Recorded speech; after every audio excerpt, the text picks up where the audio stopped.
I would say not only to African Americans, but I would say to all of us who have been colonized in some way or another. The thing about it is, in our fighting for freedom, we fight for freedom from a place of trauma, and that trauma is valid. It's valid. It came out of horrible, atrocious treatment of groups of people around the world where we were made subhuman.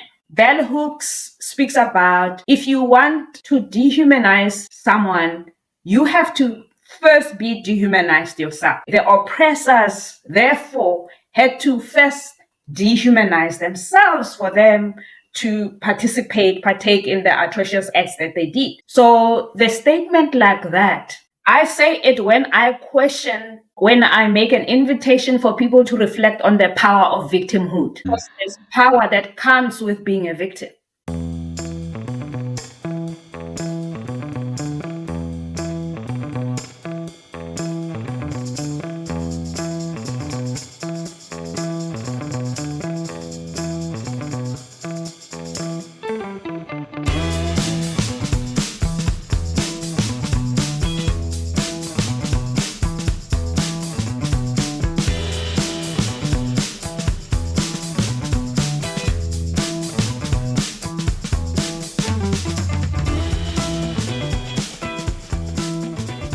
Hey guys, I'm Nathan. This is the Holistic OB/GYN podcast, and I am so excited to have you back here with my very special guest, Mmatshilo Motsei, who recently received her PhD. She is a prolific author and poet. She's an Indigenous midwife and healer, hailing from outside of Johannesburg, South Africa. I met her on a recent trip with Sevonna Brown, through a program called Decolonizing Women's Health, or Decolonizing Maternal Health, that was put on by Restore Forward, of which Sevonna is the national director. She invited me sort of on a whim and said, "Hey, do you want to come on this trip?" And I said, "Sure. Like, if you, my dear friend, are recommending I go, I'm there." And I thought I'd be going and learning some new skills from some very, very traditional midwives. But the journey led me to meet this woman that you're about to hear from today, Mmatshilo. And I was so overtaken with, at first, apprehension, because I was one of only two white people, the other person being Sarah Rosser, my best friend and the co-creator of the Born Free method. So one of only two white people, the only OB/GYN, and the only one of only two men. The other man was a local doctor, South African doctor, who had also been initiated into the Sangoma tradition, which we talk a little bit about in this interview with Mmatshilo. And that brought me a lot of apprehension at first, but I felt so welcomed and invited and almost compelled to participate in every last bit of ceremony and ritual that Mmatshilo and her family and team had put together for us on this journey. So it turned into a form of education that was very experiential, like calling in your ancestors and the dancing and the singing and the fires and the rituals. I mean, it was just so much. And I was so impressed by Mmatshilo's ability to moderate this group of birth workers and activists from the United States. And I was so compelled by some of the language she used, which even for me as a white man in the United States was very confronting. Mmatshilo speaking directly to Black women around the world, and specifically to African women, around getting out of this role of victim and really honoring the virtues and gifts that were passed down to you through your ancestors. There's some very, very powerful language that goes straight to the soul. And that compelled me to enroll in her online program, African Spirituality of Childbirth, which will be starting by the time you hear this episode. It will have been kicked off about a month in. Just an incredible force of nature, Mmatshilo. So we're going to get into some really, really cool topics, from racism to victimhood to colonization. What does colonization really mean? And I compel you to always think about whether or not you're acting from the lens of the the oppressed or the oppressor. This is something that Mmatshilo taught me, because a lot of what we even consider traditional African stuff, whether it's garb or food or whatever, is actually a product of the colonization process. So this is a really, really interesting conversation. Of course, we get deep into childbirth and spirituality, and spirituality versus religion. Just a really beautiful conversation. I also want to share a couple things that are going on within my life. The Born Free Twins-Breech Conference is coming up in August, which at the time that you're hearing this is less than 2 months away. Mmatshilo is one of our keynote speakers. She will be presenting virtually because we logistically couldn't make it work for her to come to the United States, given her schedule and some of her apprehensions around flying, but that's okay. She's still going to be able to bless us with a virtual presentation. I've also, within the Born Free community, we've been doing a little experiment with continuous glucose monitors. And I speak a lot about lifestyle modification and blood sugar control and all of this. And yet, and I look really good, I feel really good. But when I slapped on a continuous glucose monitor, I'm using the Dexcom G7, by the way. It's right here on my left upper arm. I was flummoxed. I just had gotten back from a week of anthroposophic medicine training in Denver, and they had really healthy food there. But of course, when I come back from trips, we always like to indulge, my wife and I. So we got a big sushi platter, and I had brought back some dark chocolate covered pretzels from Denver, and we split a bottle of wine. And I had my monitor on for the first day ever, and I got to see just how high and sustained my blood sugars went, despite all the exercise and sleeping 8 hours a day. It's amazing how that one meal led to a sustained blood sugar level, like in the 180 to 200 range for about 12 hours after the meal. That is impressive. And the next day we went to an event for our little girls who are 2 and 4. It was a large, basically a football field sized event. And that whole area is filled with bouncy houses, some of which are like probably 30 meters long. And at the event, they were selling, so it was like $38 per kid to go to the event. So that's $76, right? And then at the event, they only had junky food. And the prices of like a corn dog, $10, a little shaved ice thing, $7. If you were going there with a family of 4 planning to have a whole meal there, you would have spent well over $200 if you include the price of admission. And this is in southern Indiana, where the median household income is below the national median. And it really made me thoughtful about this diet thing. Like, as much as we harp on it, and people say, it's not affordable for a lot of people, we're talking about an event that costs $76, and I think every family should go and have fun at an event like this. Don't get me wrong. But to spend the amount of money to have a whole meal there of just processed junk food without any nutritional quality to it, spending the extra money to do that versus bringing in snacks that you went and got at your grocery store, like peanut butter or hummus or, chopping up vegetables, whatever, it really, I was like aghast at just how long the lines were for funnel cakes and all this stuff. And this is not a matter of blaming and shaming. It's for us to be very, very realistic around what we say people are able to do. And if you stay in that sort of victim mentality of like, well, I don't have enough of this or that, are you sure you didn't make a good decision, at least one good decision today, in order to put healthy food into your little child's growing body? This is something I get a lot of criticism for, but I'm not exactly sure how to see through this reality. Like, we have plenty of money and we didn't buy any of that stuff. We did buy a corn dog because it's a bit of a nostalgic thing for my wife and I. And we bought a shaved ice, but the girls had like a couple bites and we're like, this is boring. There's nothing to it. They knew there wasn't any substance to it. So the novelty wore off about a couple bites in. And that was $17. And $17 at, our local grocery store, our local Kroger, could have gotten us a whole meal. And so what I'm not trying to say is that, people are stupid or unable or unwilling. What I am trying to say is that when you prioritize your resources and you stop blaming other people, that probably even on a lower than the national median income, household income, you can do far better than funnel cakes, corn dogs, ice cream, and Dippin' Dots.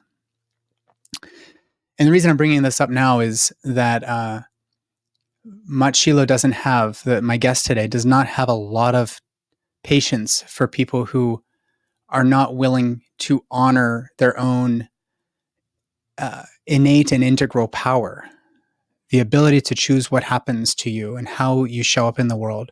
This is a big part of why she's so effective as an educator and as a leader, really. So a lot of these themes will be threaded through today's conversation with Mmatshilo. But before we get to that, there are two companies that allow me the privilege to continue doing this podcast, which is really a passion project for me. It does cost a lot of money to run a nice podcast like this. We're on YouTube, we're on all the podcast platforms. And by the way, if anything here stands out to you and you want to share it, please go and share wherever you listen to podcasts. Go to our YouTube channel, subscribe there, leave some comments. Let's get a dialogue going because there's some really, really fun stuff that Dr. Motsei and I get into in this conversation. But also consider leaving a review on your favorite podcast platform, Spotify, Apple Podcasts, wherever it is, it really helps us out. But these two brands are so in alignment with me that I had no qualms about keeping them on as sponsors, despite cutting a lot of other sponsors. And that's not like, I'm not throwing flack at the other sponsors. It was just reading ads for 5-10 minutes every single episode was getting hard. And the first of these brands is WeNatal. They make the very best prenatal vitamin on the market. There's a lot of nice ones popping up now. There's nothing like WeNatal. And this is why I send these to all of our newborn free community members. This is why all of my private clients are taking WeNatal. This is why you hear about it all over my Instagram and in my newsletters and all of that. This is, bar none, hands down, the new standard in prenatal vitamins. And I love them because they only have 3 products. They have the his and her prenatals. They have a fish oil, and that's that. They're very eco-conscious with their packaging. They send you a mind, body, spirit journal to accompany your pregnancy journey. It was created by 2 women who had had a hard path getting pregnant and maintaining pregnancy, going through recurrent losses, that type of thing.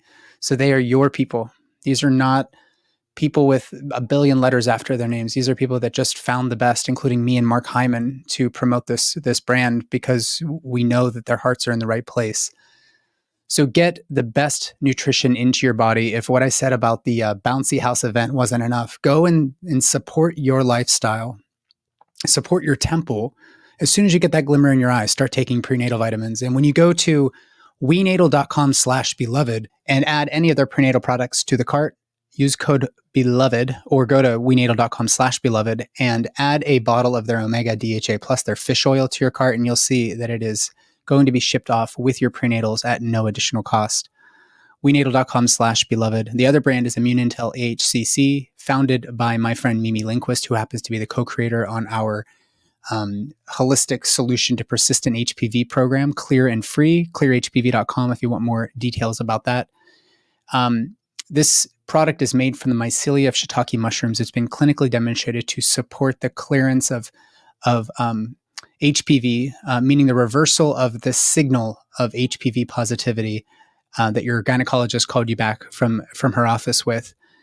It also will help, of course, as a consequence of helping to regulate the immune system, the clearance of any precancerous cells that have popped up on Pap smear. So this is a mainstay of our Clear and Free program. That's why we send a bottle to everybody who enrolls.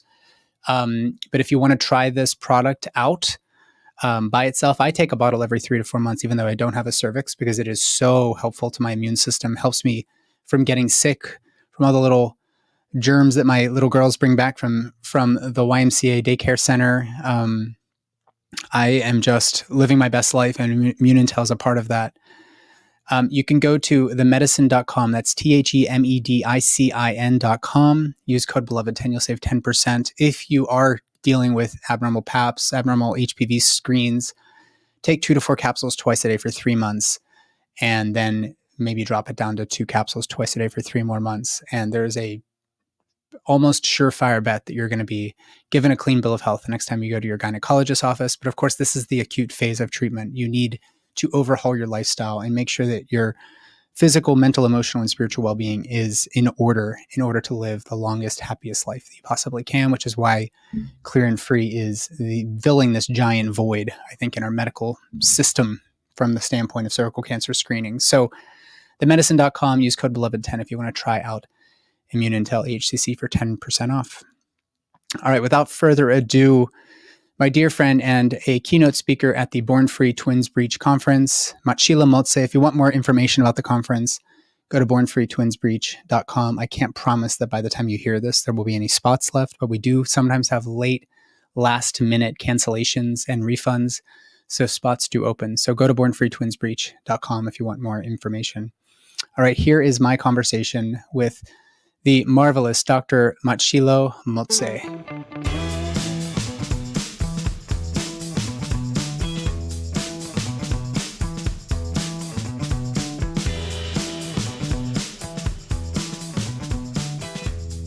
Mmatshilo, or should I say Dr. Motsei, it's good to have some time with you again. It's been a while since we hung out in person, and it's probably going to be much longer until we actually get to see each other in person and hug again. But welcome to my humble podcast over here. Yeah, thank you for inviting me to your humble studio, Nathan. Lovely to connect with you again. It's for people who don't know, you and I met through a mutual friend and sister, Sevonna Brown, who is here stateside, but she and I have been friends for a little bit. And she said, hey, do you want to come on this journey with me and some other birth workers to South Africa to sit with one of my teachers, Mmatshilo Motsei? And I was like, I don't know who Mmatshilo is, but if you're telling me this is something for me, then I'm there. And when I arrived with my friend Sarah, this was October of 2023, if I recall, my friend Sarah and I, we're going to be using lots of racial terms here, guys, not like racist, but we're just going to be saying two white people who felt very, very out of place in a the whole journey was kind of a ceremony, but it was really challenging because we were being offered the opportunity to sit in certain circles and whatnot that otherwise I don't know if I would have necessarily felt welcome. So let me ask you, the name of the program was Decolonizing Maternal Health. I hope I have that name right, but it was hosted by Restore Forward, and you were a guide. What was it like to have somebody who looks like me walk through the door and say, hi, I'm Nathan? I'm laughing because at the end, after we told you that white person in our language is called Lehoa, and every time before you speak, you'd say, okay, let's speak as the two Makhoa in the room. Makhoa, that's right. and everyone always cracked up. So what did I think when I first saw you? My healing work takes me to all kinds of places, and I work with all kinds of people. For instance, I teach a module on Indigenous knowledge and sustainable development at Stellenbosch University in South Africa. And Stellenbosch University is one of those universities that were kind of predominantly Afrikaner, one of those universities where black people were not allowed access. So the strange thing is the first module in 2019 or 2020, there were only two white people in class. And I remember at some point, firstly to say that like you and Sarah, they were very respectful of the place and also just aware of the trauma that we carry because of our past as the human race. And also being consciously aware as descendants of people who have like engaged in certain atrocities in this country. So they took a back seat, but it was interesting for me to ask them, why did you feel a need that you want to enroll to this module? And what one of them said was, he's walking around with this trauma inside of him. And as a white man in South Africa, he does not know what to do with it. He does not know where to go for healing. And that's the reason why he enrolled to the module. And in 2020, 2021, 2022, 2023, the numbers increased. The numbers of white students increased in the module. And that was also very challenging for me as a Black woman who's a facilitator, who's a healer. What does it mean? Why am I attracting so many white people to the program? And I had to make peace with it, to say that there is a certain level that we need to heal in a deeper way. And part of it, I don't think that we have discussed it, is healing at a deeper way in relation to, race.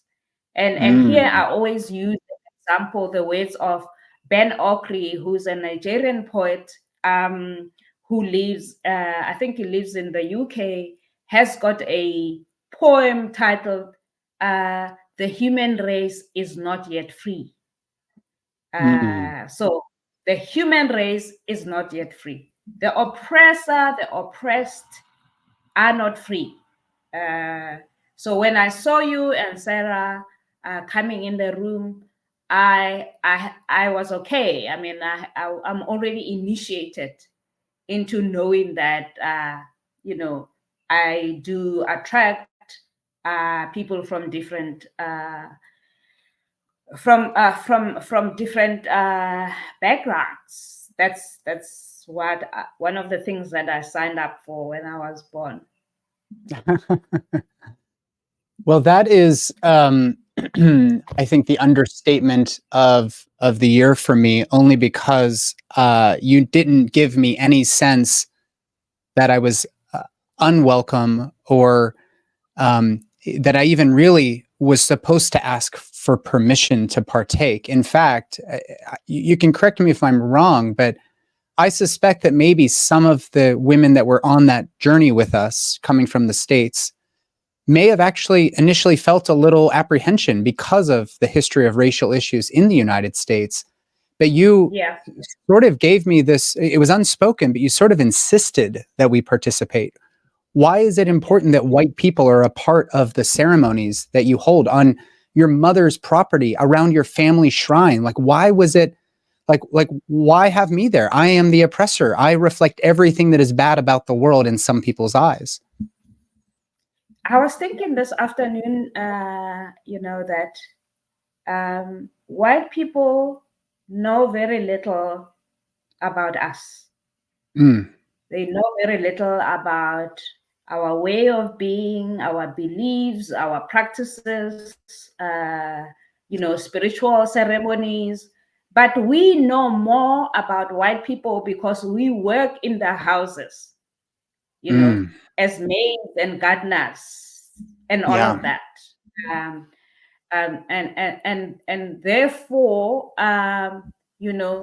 somehow, I think I didn't see you as external, but I was also aware of the discomfort that was in the group, and racial discomfort comes naturally when you deal with people who have been raised in a racially divided society. So those tensions are natural, are bound to happen. We carry them from one generation to the other. And my view, as you have seen in the way that I approach my work, is I believe in creating space for the tensions to be spoken. creating a space to even say the most, say the things that may trigger others. Yeah. And then, and the trigger for me is an opportunity to go deep into understanding the traumas that we carry and the origins thereof, and then speak about how we can free ourselves from that. And that's also in the classes that I do in the module. Racial tensions do come up, and we create space to say, how does this make you feel? How does this make you feel? And when you hear a white person saying this, when you hear a black person saying this, how do you feel? Yeah. And yeah, then kind of tracing where that is coming from. So it's something that I do as part of my work. It was not always easy for me because, I mean, as a descendant of African people, I carry inside of me some intergenerational trauma. But then the issue is, what do you do with that trauma? Right. How do you relate to the trauma? What do you use it for? For many others, the trauma eats you up inside, right? But for me, the trauma is like, I always say, it's like that feeling when you get when you are an actor and you are behind the curtain, you know, in a theater, and the curtain has not opened. That kind of pumping of your heart and the discomfort you feel in your tummy. But you know you have to feel this discomfort to go on stage and deliver what you're about to deliver. Right. So it's not just going to go away. It has to actually be acknowledged. Yeah. Yeah. Yeah. And that discomfort is part of being in this world. And how do you relate to it? You know, how do you use it? Yeah. You know, in pursuit of your own freedom. I remember early in that trip, I think we were together for about 10 days, give or take. I mean, it went by in a whirlwind. I mean, it was really a very, it seemed like it was a flash in time, which of course it was literally, but even the fact that I was away from my family for 10, 11 days, there was so much packed in there, and I felt so emotionally exhausted afterwards, but it was simultaneously so I felt like a burden was somehow relieved. I don't know what the burden was. I think it'll take a lifetime to really put words to that, but there's an ineffability around this trauma story. And I remember, but of all of the things that happened, there was one moment where I think I may have fallen in love with you a little bit because of your boldness in a room of Black women, predominantly from the United States. You had said something like, and I would never be able to bring these words to light myself, but I'm paraphrasing you and maybe you can clarify.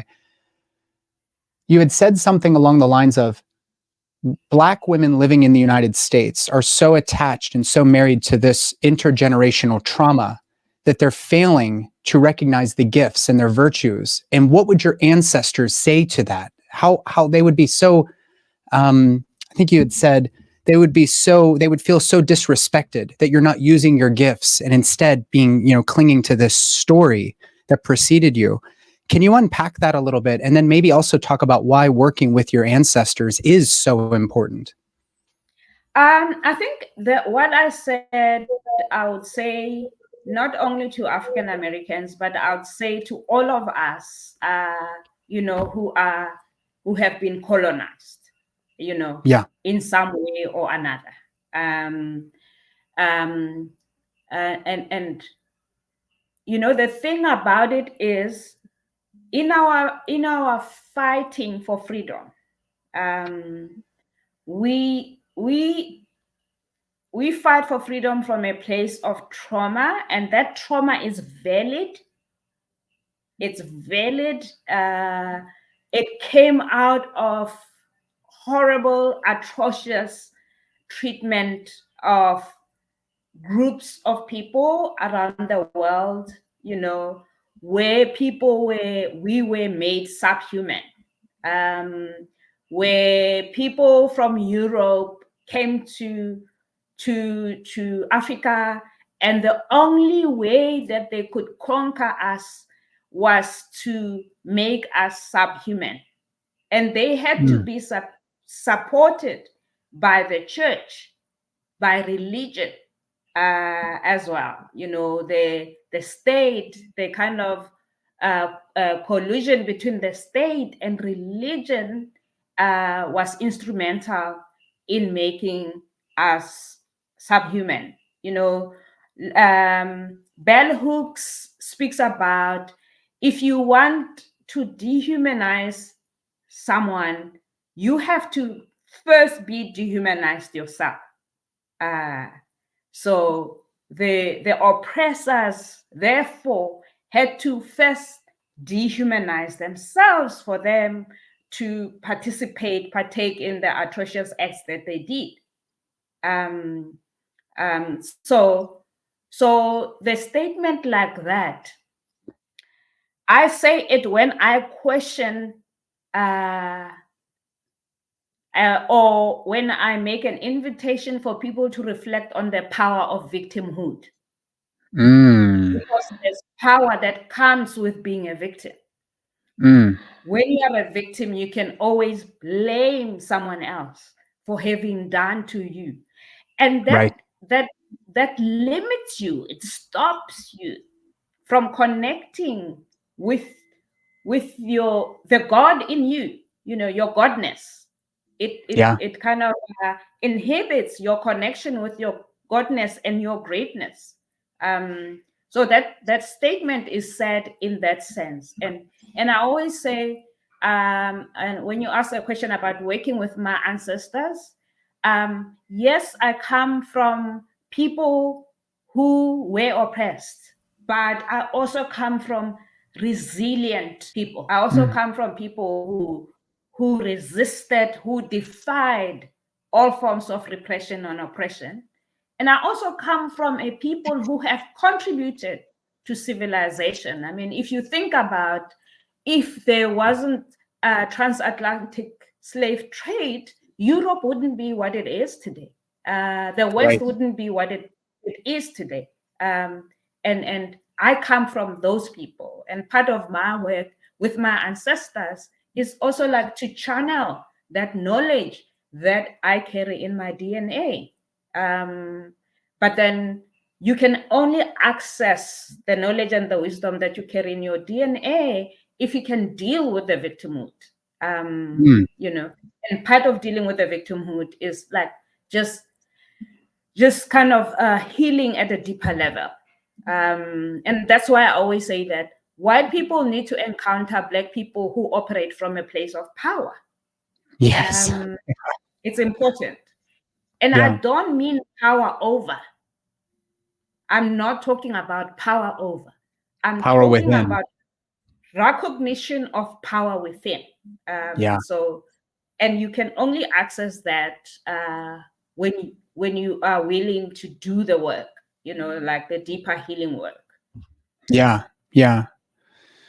Gosh, that is, man, we can unpack that for a whole hour, a whole year. And I think it would still be, you know, rife with people feeling, you know, we have a term like triggered, you know, like, oh, she doesn't see me for how bad the trauma was, or she doesn't get it, or whatever. But the reality is, I think we all have a different perspective of a bouquet of flowers in the center of the table. And you have to get every person's perspective around the table in order to fully treasure just what you're talking about here. It's a really complicated topic. So I hope that people listening can just lean into this a little bit, because there is a great opportunity for us to actually unpack the trauma done by people who look like me, particularly on the continent of Africa, which we're going to talk about next.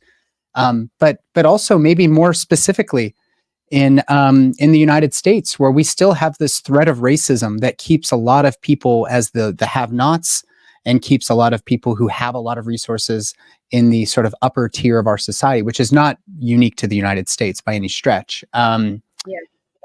But, what are we to do going forward? And I think that since you did bring up, God and spirituality, I'd love to talk about two words that maybe you can help define. First is, of course, the name of your program is African Spirituality of Childbirth.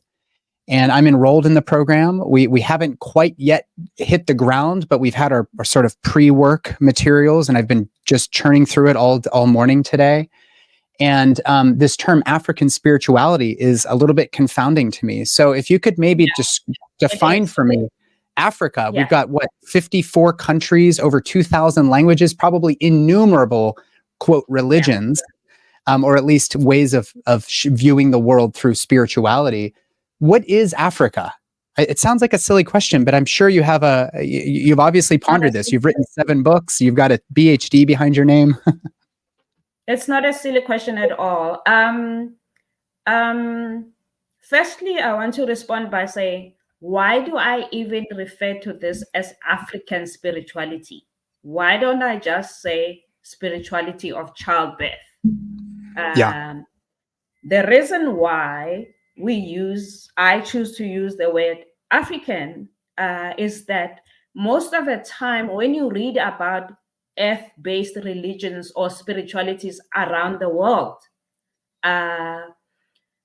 spiritualities of Africa are always excluded, as if Africa does not have its own spiritualities. So the kind of the better way of referring to this would be, instead of African spirituality, would be to refer to the spiritualities of Africa. So then you think about what is common in this, in kind of more than 50 countries and so many languages. What are the kind of common threats within the spiritualities of Africa? I mean, one common thread would be they are not they have not been started by an individual, like maybe Islam or whatever. There is no individual that starts African spirituality. And then also the other thing is that there is no distinction between the secular and the religious. For instance, when we went to my mother's place, we went to the Lehwama, which is that shrine at the back of the yard. That's something. It could be what I refer to as an ancient church. Then you don't wait for Sunday to go there. And you also don't go there only when you are feeling sick or when there's something horrible happening in your life. You could go there every day, or you could have a ritual inside of your house every day. You could have an altar in your house every day, in a sense that, you are living with God every moment of your life. And whoever you interact with outside is that you are interacting with God. I think the instant phrase that describes this well is namaste. I see the God in you, right? But then the equivalent for us would be an example of how we greet each other, like we greet each other in the plural and not in the singular. So when we greet each other, it's not a hello, but we use kind of names that depict that even though we see one person, we recognize that you are not one individual. We recognize that you step into the world as a collective. You have ancestors and spirits that surrounds you. At a physical level, we also know that you are because of other people. The individual and the collective, there is always a dance between the individual and the collective. And that's why even if you look at the economy, our economy in indigenous communities, it was based on the philosophy of communitarianism. the nature of being rather than individual. But our education system, economy, everything is not founded on the philosophy of, kind of collective coexistence or unity in humanity. That's the basis of, African or spiritualities in Africa. But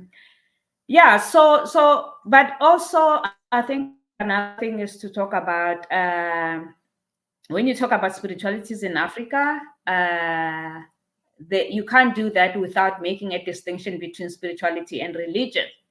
For an example, my view, I mean, religion, the origins thereof, was around the connection between people and their higher being. But then once anything becomes institutionalized by humans, it changes form. Right. It becomes dogma. People have to follow certain rules to be members, and they have to be loyal and obedient to the rules. So then religion is institutionalized. But I have to say also African spirituality there's instances where it's institutionalized in the same way that religion is kind of now organized. It's organized religion, and I always find that there's not much difference between organized religion and political parties, because you have to be loyal to the institution. Yeah. The word institution in and of itself kind of draws me back to this term that was used to describe by Sevonna and her organizing team at Restore Forward around the trip that brought me to meet you in South Africa in the first place, this decolonize maternal health. And you'd said something else. We went to a village to work through some birth scenarios with some midwives that were working out there, and the women came to the door to greet us, and the head midwife, I don't know if I'm using the right terms, but the woman who seems to be the most elder, she came she was not wearing anything on top of her body, just something to cover her bottom, so her breasts were exposed. And they were dancing and singing, and they had containers of fruit that they were going to be greeting us with to have a meal before we got started with our day's activities. And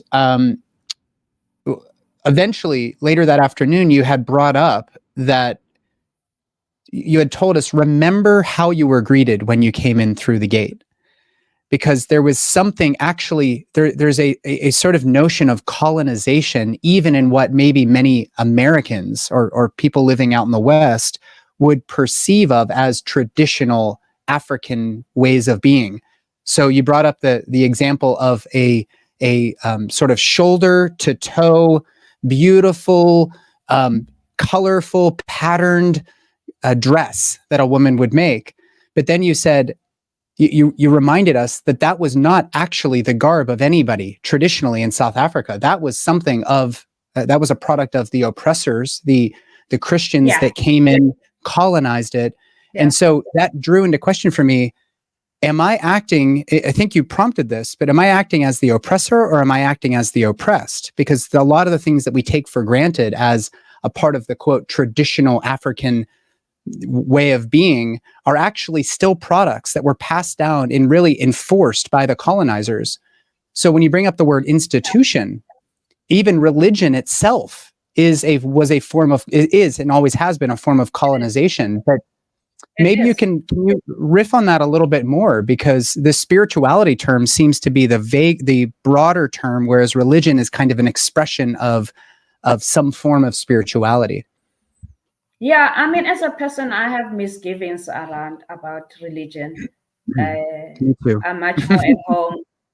I'm much more at home within the realm of spirituality, because spirituality for me is just recognition of my higher dimension. that I'm not limited to this physical body, that I have an ability to expand beyond my physicality. So that's what spirituality is for me. This an expansive, the expansive way of being in the world, and Yeah. and there are so many people who are not religious but who are spiritual. Um, as an artist, for instance, as a creative writer and an artist, I always have deep reverence for artists because for me, artists are so deeply spiritual. Yeah. When they share their gift, that for me is very spiritual. But I want to go to your question, like. Um, Fashion in Africa has been greatly, fashion, like everything else, Right. has been greatly influenced by colonialism. Um, there's a writer, well-known writer called Mphahlele, who said that by virtue of having been colonized, we have split personalities. Uh, so fashion and a lot of the things that we refer to as our culture, as our tradition, has been something that had to be modified, to To fit survive, in. Yeah. to fit Yeah. in and survive. An example would be I'm wearing a scarf right now on my head. Is it African or what? No, it's not African. It's just something that is aesthetically something that I like, as in kind of aesthetically speaking. Um, we didn't wear kind of scarves on our heads, but within some of the African independent churches, um, a woman has to always have a scarf on her head, including in the villages. When you are a woman and you are going to a traditional council meeting, you have to be wearing long sleeves and something on your head. That's nothing. That's not African tradition. It's something that we borrowed along the way, and then we make it ours. There's so many other things that we Sure. have borrowed along the ways, and that speaks to the dynamism of culture, that culture is not static. But the flip side of that is that someone like you would come to Venda and see a group of women coming to greet us, and them lying on the ground and not looking you in the eye. Yeah. And you have been conditioned that when I greet you, I must have a firm handshake and I must look you directly in the eye. And that when I speak to you, I must always make eye contact. Uh, I could I could have been conditioned to say, I show respect by not looking you in the eye. And the fact that I'm not looking you in the eye does not mean that you are superior than me. uh, the challenge for you is, if I revere you like that, are you mature enough spiritually to recognize what is happening so that you reciprocate in the appropriate manner? Uh, Yeah. Even if you don't know what to do, but if you start feeling something inside of you, there's something in your human DNA that is going to whisper to say that you should react in this way. I remember when we gave that guy a piece of cloth. I don't know if you have seen that video where the two of you and that guy were dancing. I'll have to find it and send it to you. But it was also interesting to see he was seated, you came with a cloth, and immediately he kind of almost like bowing down to you.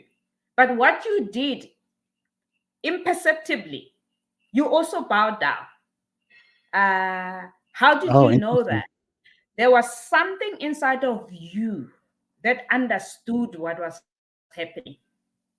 And your DNA told you that this is how you receive this kind of reverence that comes from someone else. So I think once we become open, It's so interesting. once we become open, I can go to Japan, I can go to Korea. I wouldn't necessarily know like the finer points of their culture, but there's something that I'm going to pick up in my spirit, in my DNA, that tells me that this is how I should react to people. So when you see a woman in Venda lying on the floor, tendency is to say they are subservient. We see subservience when we see that. We don't see humility. We don't understand that you can only humble yourself to someone if you know how great you are. If you operate from a place of greatness, it's therefore not difficult for you to humble yourself. There's a photo when I was doing a workshop with men on gender-based violence, and I was addressing them, and I was on my knees, and people said, why do you even address them on your knees? Within the feminist lens, that kind of seen as subservience. And my answer was because I understand my power. I understand my greatness. And that if I were to imagine the fullness of my power, it might impact on the flow of the communication. So when you know your power and you enter a space, you kind of know how to relate to your power vis-a-vis the people that you engage with. Wow. Yeah. Yeah. And I mean, everything that you're describing, Mmatshilo, is all of the criticisms that you just described is coming through the lens of people that were raised in a very patriarchal society, where now the wave of feminism is saying, no, you stand up and you look them in the eye and you shake their hand and squeeze it even harder as a means of overpowering the men that have oppressed women for so long. And there's some really important, there's something very important there. And at the same time, you're taking it one step further.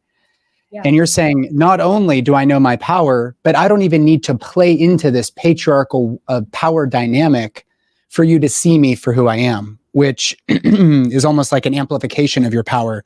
Excuse me. And so this term patriarchy, I want to maybe lean on that just for a minute or two. When you hear the term patriarchy, what comes up for you, and how do you address that, especially given the myriad of ways that patriarchal systems have perhaps impacted childbirth? Patriarchy, simple terms for me, is the rule of man. And the rule of man, for me, even starts in the depiction of God as a man. That's right. Why do we even ascribe the masculine to God?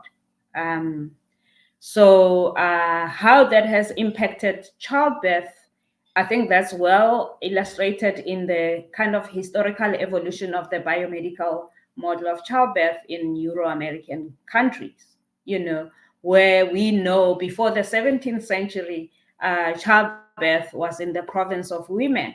And there was less intervention at the time because, if it happens at home, under the guidance of women, there was less interference. And obviously, right. The split, and I have to say that at that point, childbirth was not only physiological, it was also cultural and spiritual. It was like a holistic phenomenon. Interestingly, in my work, I found childbirth rituals in medieval Spain, for instance, or the Vikings in Norway, who have rituals that are similar to what we do in Africa now, which kind of gives everything an interesting spin. in terms of Africa being the cradle of humankind. That how did they know? If you trace the notion of Africa being the cradle of humankind, then you are bound to find similarities in indigenous communities all over the world, the rituals that they do. So I think historically, the kind of, again, the collusion between the state and religion was instrumental in kind of initiating male takeover of childbirth. I find it interesting that at that time, when you had male midwives, some of them didn't even know anything about childbirth. They were barbers and carpenters and everything.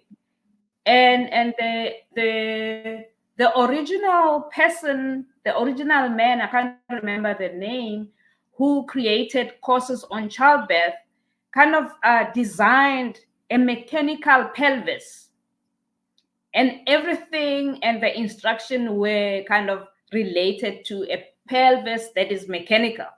Right. And women who had been helping others to give birth knew about all these things, and that kind of the pelvis is not a mechanical object. So we are at this point now where we are talking about obstetrics.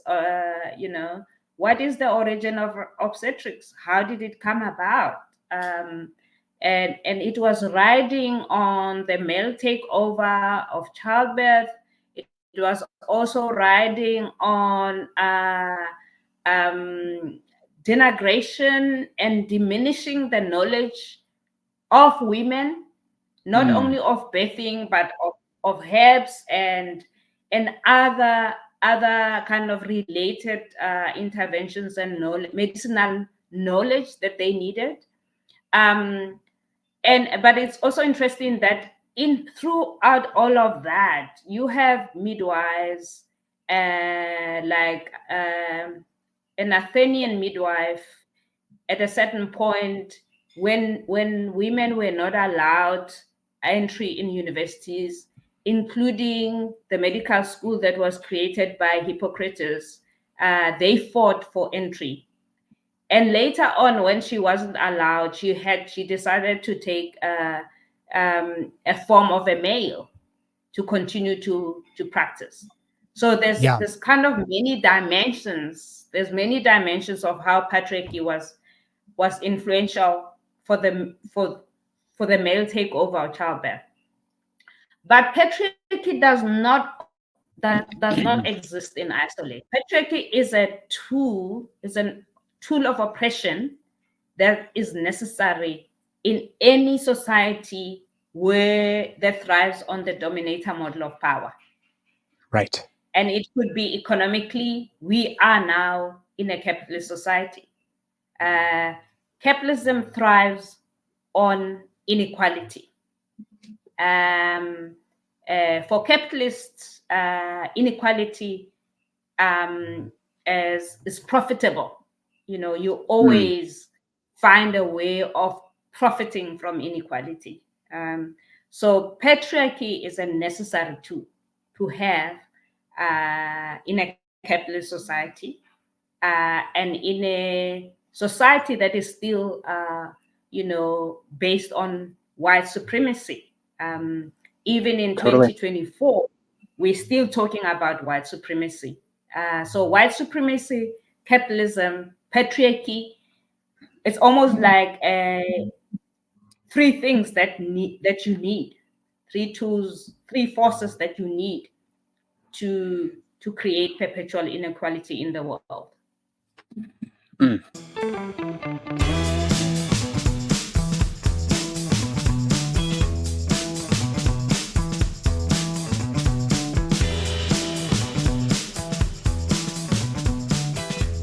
Hey guys, it's Nathan. Wanted to interrupt this amazing conversation very briefly to talk to you, specifically if you're a birth worker.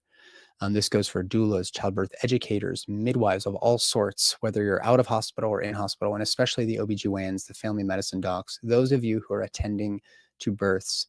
I want you to ask yourself, if a person rolls into your practice and they're in labor and there's a bud emerging from the vagina, what are you going to do? What I was taught to do was, let's rush you to the operating room. Forget about informed consent. We have to do this through the abdomen. We have to do a C-section because the baby is breech. But frankly, I think a lot of women, rightfully so, want to avoid C-section, unnecessarily, of course. And so if you were to just rely on your, let's say, your OBGYN residency training, you're not going to have the skills to attend to a breech birth. The good news is most breech babies come out without any intervention at all. But in the rare chance that they have a nuchal arm or a hyperextended neck or whatever, you want to have those skills. And it requires practice on practice on practice to get those skills, which is why I started hosting an annual conference here in Louisville. And in 2024, we're going to be leveling up this entire program. This is the 2024 Born Free Twins-Breech Conference, where you're going to be able to get plenty of simulator experience with very, very well-trained educators and instructors. You're going to hear from a variety of midwives and some doctors. This year, we're featuring the Spinning Babies team, Breech Without Borders team. Stu Fishbine's going to be there. Christine Laria is coming with the Breech Without Borders team. She was a recent addition. Caro Gauchi from the Pacific Northwest is coming. We're also bringing 2 keynote speakers, Mmatshilo Motsei, who's a newly crowned PhD from South Africa, as well as Doña Angelina Martinez Miranda from Cuernavaca, Mexico is coming. These are instructors that have quite a bit, a breadth of knowledge and experience in order to help round out your own education. I haven't even mentioned Tracy Vogel, who's an OB anesthesiologist. She's going to be coming in to talk about trauma-informed care. Hermine Hayes-Klein is coming to speak to informed consent. There is so much that we're offering here. And I've only gotten to the didactics part. There's going to be plenty of time to practice on very realistic mannequins. And there are going to be some other activities for you to do some healing and as a means of community building. So we're going to do some trauma release work, a musical odyssey with Rebecca Kelly G. There's going to be some ecstatic dance in the mornings. If you're open to that, it can be very, very releasing because we've suppressed so much of this stuff throughout our lives that if we can't use our voice and our bodies in an expressive way, it's going to become a second chakra issue. It's going to impact our reproductive organs and our overall health. We're going to be screening Aftershock and having a panel discussion with Shawnee Benton Gibson and Omari Maynard, both of whom were featured in the film because Omari's wife, who is also Shawnee's daughter, she died as the result of what I would call medical negligence due to the color of her skin in the medical system. And that's what Aftershock, the film, is all about.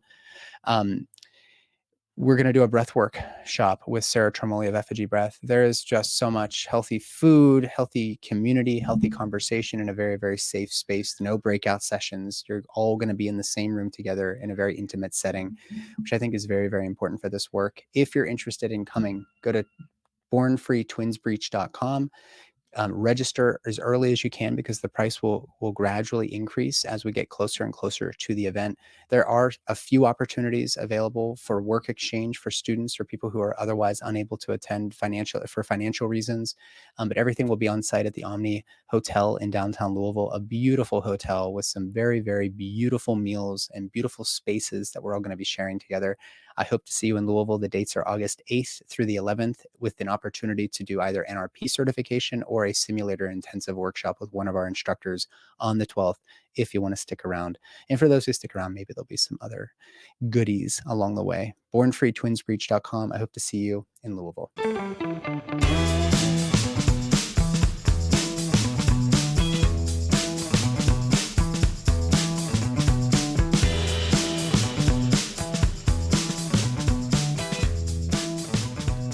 Yeah. I mean, I couldn't, I really can't add anything to that. I think a lot of people would say, well, if we don't have patriarchy, then what do we have? Matriarchy? And so I'll just play aloof here. What would it be like, do you think, if obstetrics, which is not even that's also like a colonization of childbirth. The term obstetrics has now been co-opted as the end all be all to any medical information out there, just like any other medical specialty in the West. But what if we instead could go back in time and somehow shift things around so that J. Marion Sims, the father of gynecology, as they say, didn't have exposable black bodies to experiment on, in an effort to formalize certain techniques for repairing fistulas and whatnot? What if instead we had a matriarchy that was alive and thriving there, and we hadn't succumbed to this capitalistic tendency? What do you think the opportunity there is if the pendulum swings in the other direction? I think the first thing, before I answer that question, I think the first thing that I would do is to take the title of Father of Gynecology and Obstetrics from Sims. Yeah. Take We're that title that's back. in the work. We're working on it. Take it back. He's not the father of gynecologists and obstetrics. You do not give that title to someone who experimented with black women's bodies. That's right. The atrocity of what he did, what him and his peers did, need to be part of the kind of training in medical schools. The thing about medical schools is that we don't include much of the politics, the political economy of medicine. You only do that if you specialize. For instance, maybe you do a master's in public health and you choose a research question that speaks about the political economy of any condition. But it should be something that is included in like basic medical education, so that you know what Sims did. But talking about matriarchy,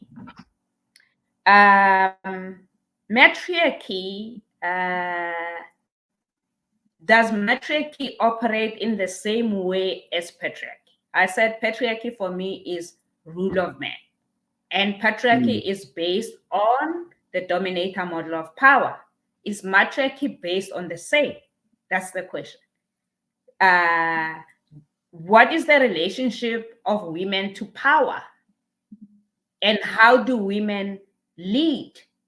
And I'm talking here about us not having been taught to lead within a capitalist, white supremacist, patriarchal society. Because in that society, your power is expressed in your ability to conquer others, to dominate others. Right. That's our value system. That's your expression of power. But do women originally express power like that? No. I would answer by saying that obviously we also have to unlearn this as women. I always think about, it's okay to have women coming in and in key position in corporate and other, other spheres of life. But what does not happen is the culture of those, the culture of the institution. It's almost like, okay, if you want to come in, you can come in, but you're going to do what the boys do.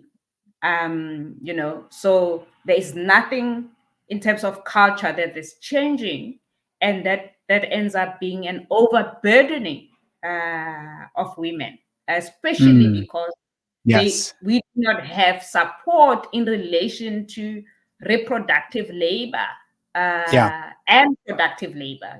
Just the burden that comes with both productive and reproductive labor. The sexual division of labor is not shared equitably between the genders. So my view is, I often do retreats on leadership, which I refer to as she-elephant leadership. And use the model she-elephant. I use the model of the matriarch, the she-elephant, who is the repository of knowledge. And when you find a herd of elephants, each one know their station. each one leads from where they are. And leadership is not just leadership from the front. It could be Yeah. leadership from the front, it could from the back, it could be leadership from the sides, it could be leadership in terms of raising human beings to become the best that they can be. So, I mean, there's a paper that I wrote about Indigenous midwives as leaders, that by virtue of leading rituals and ceremonies, by virtue of being custodians of knowledge, they are like that she elephant that is a matriarch. And when you want to kill that herd of elephants, go for the matriarch. Kill the matriarch, because the matriarch is the one on their kind of the entire herd is depending on the matriarch for their survival. So if we go the route of matriarchy, obviously our view of power has already been poisoned by patriarchy. Right. So we have to reflect on that as well. The way that we have been poisoned by our own oppression, the way that discrimination and oppression has poisoned our view of the world as women. So we would do that. But another flip side is that if you operate, then you think about planetary energies, the feminine and the masculine. Yeah. If you think about that, those are energies that we both carry. But in the kind of upbringing of a boy child, the emphasis is more on kind of building the masculine as opposed to the feminine. And the reverse happens when you're raising a girl child. But imagine if we had a situation like in ancient times when a baby is born, the elders wouldn't give it a name. There is a belief that every baby who's born is bringing a gift to the world.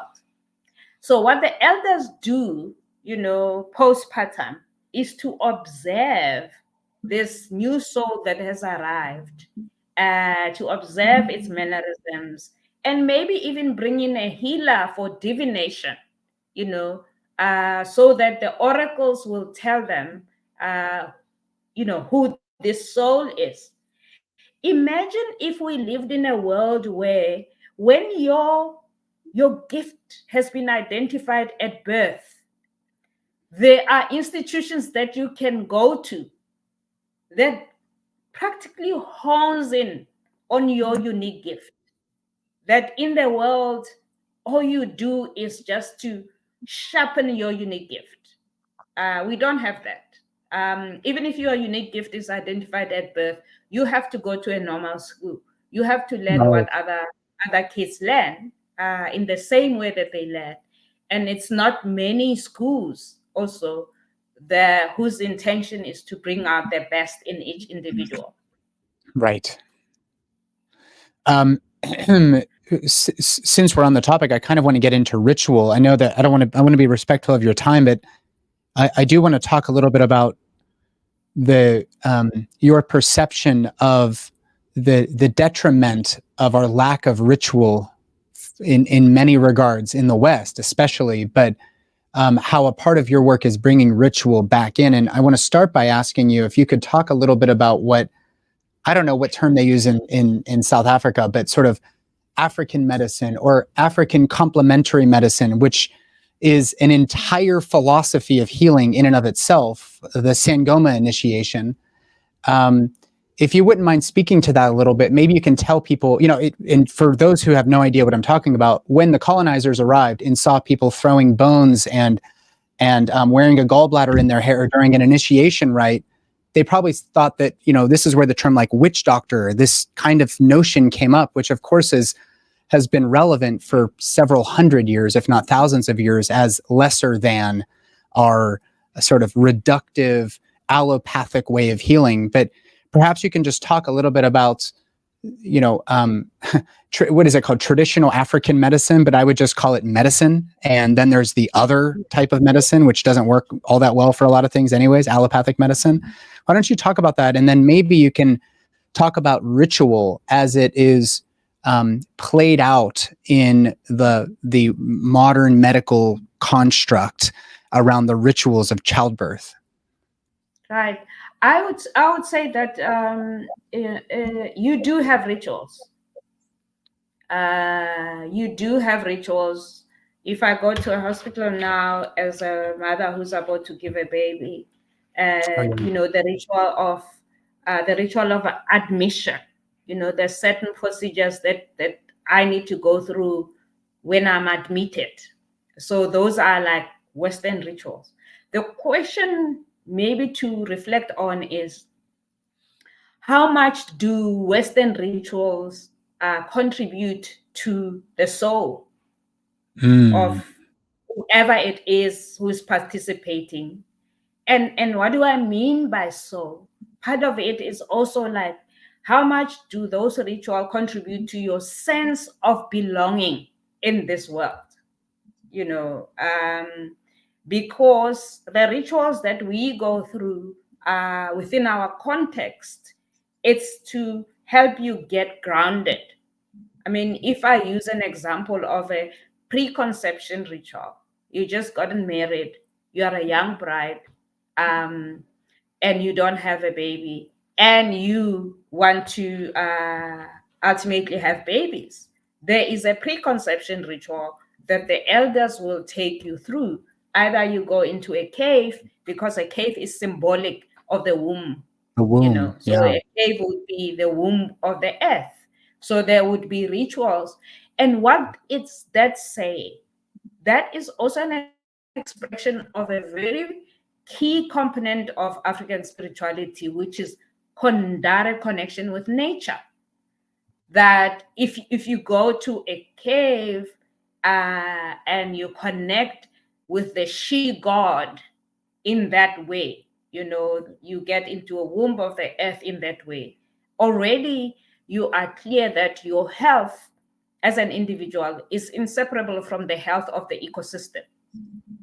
And that's basically the basis of indigenous medicine.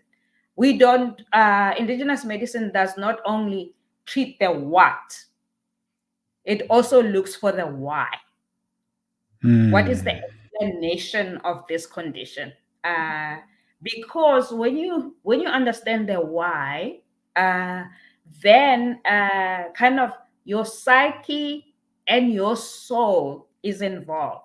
That therefore includes a holistic definition of disease or dis-ease, right, which right. is your disconnect from the totality of being. And the totality of being includes physical, mental, psychological, cultural, and spiritual. So Yeah. indigenous medicine therefore treats the totality of being. But I must also emphasize, what you see in modern society as initiation of healers is also something that has emerged recently. Like in the past, for instance, there were no schools of initiation because we never used to leave our small village and go and live somewhere else and go to university somewhere else or go and look for a job somewhere else. So your village, your everyday life was a form of initiation.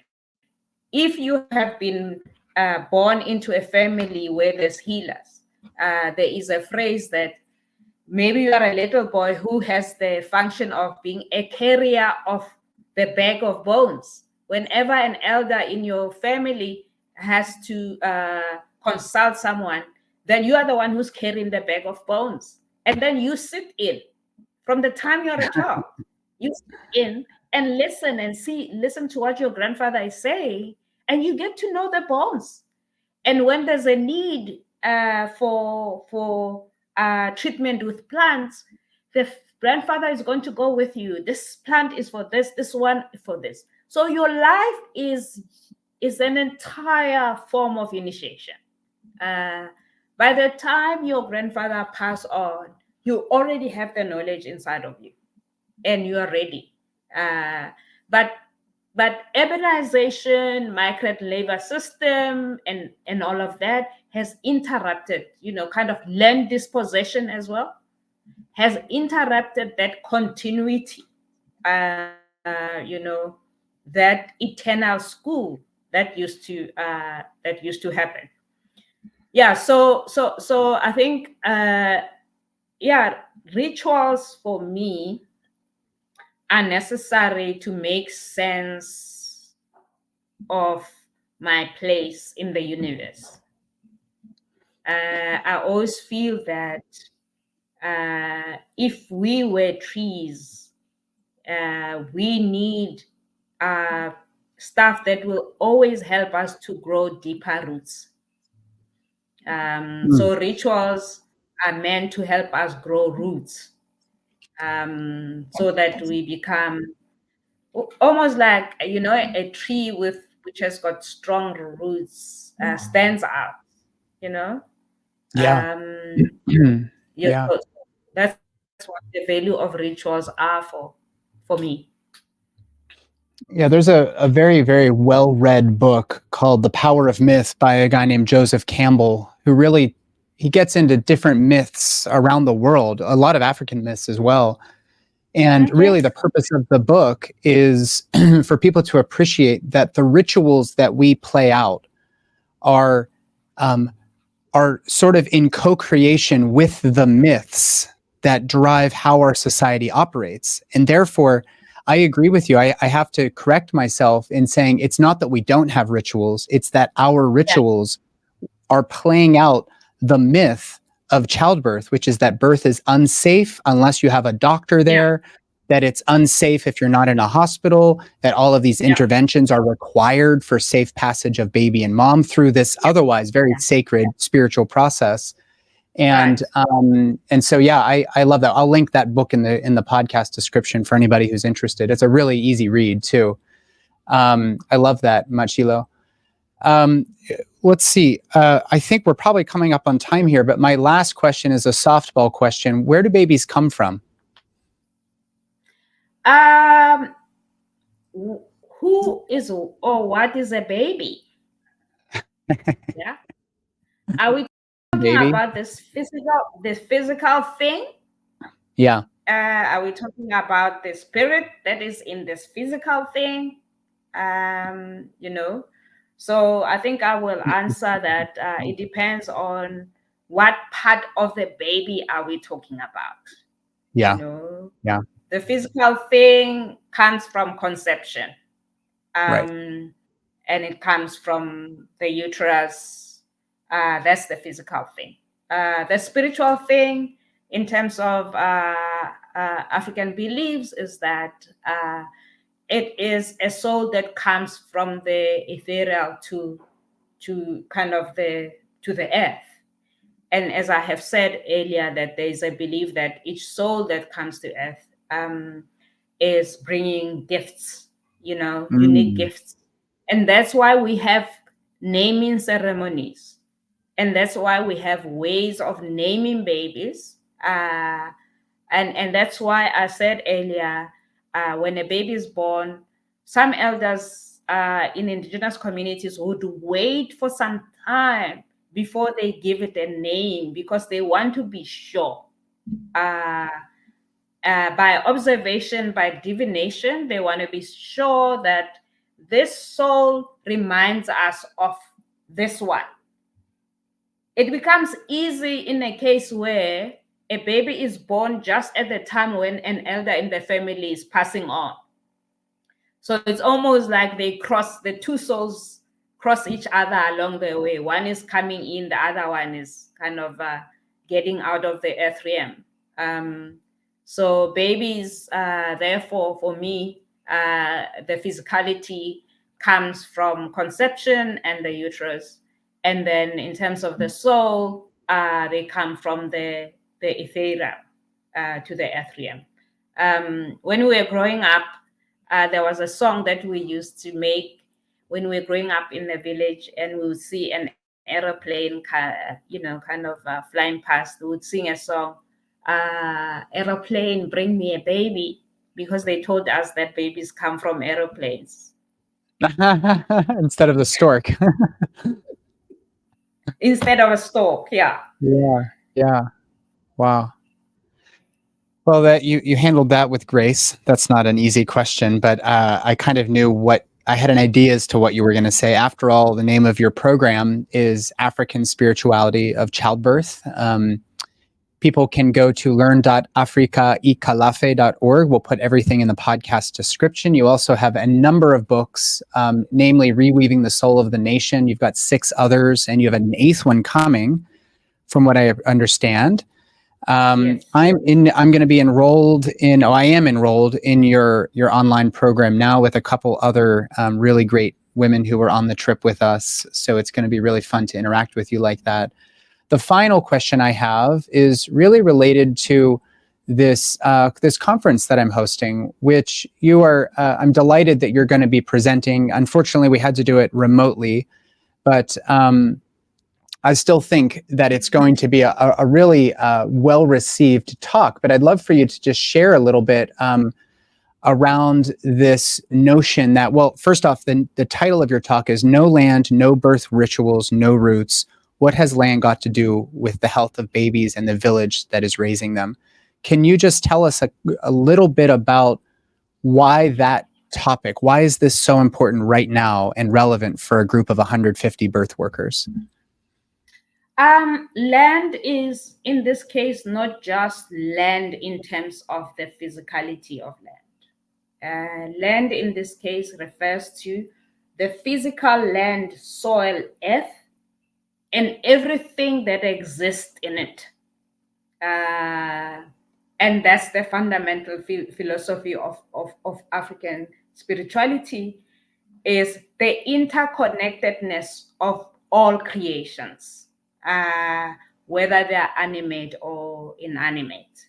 So lack of land, I have already spoken about preconception rituals, which are done in a cave. That's land. I've already there's also rituals like the burial of the placenta. Somehow the burial of the placenta is meant to, it's almost like introducing you to your land, to the land of your birth. And the land of your birth does not necessarily have to be your village. So that topic for me is essentially meant to remind us of the integration between physiology and spirituality of childbirth. And it's almost like we've moved away from the blueprint, the original blueprint of birth. Before the male and technological and scientific takeover. So that talk is a reminder for us that we can reflect on perhaps the over medicalization of childbirth and the way that it's divorced from the person who's giving birth and their families and their environment.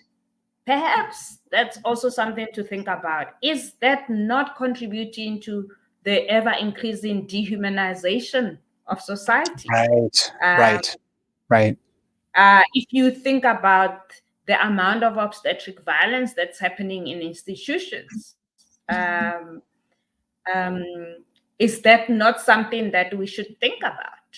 That all recommendations that are made in terms of how to curb obstetric violence focus on, have policies in place, train health workers, humanize, birthing rooms, all of those recommendations. But none speaks about, dismantling the destructive way of the biomedicine on childbirth.